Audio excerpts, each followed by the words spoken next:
Hi guys! Ngayon ay magluluto tayo ng fish soup. So, prinay ko na yung fish. Dito na yung ating fish.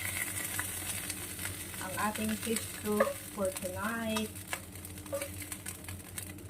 So, yan na guys, yung lulutuin kong fish soup.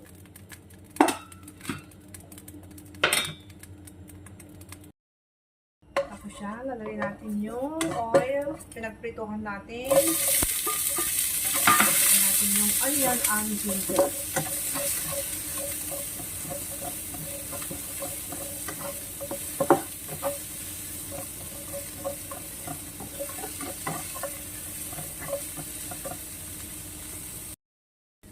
And guys, mabaho na ang ating onion and ginger.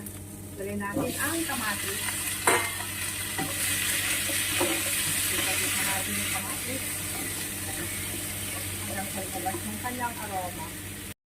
So guys, nakikita nyo yung supot na to. Isusupot natin dito ang fish. Ganyan.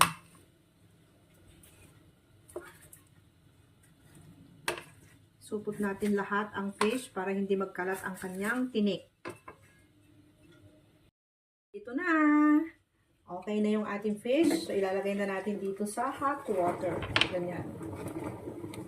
Ganyan guys. So, andyan na yung ating fish na kumukulong tubig. Alright. And, ibuhos na natin kanina yung ating mga ingredients. Yung kamatis, yung ginger, tsaka yung onion, tsaka some carrots. So, ito na yung ating fish soup. Yan guys.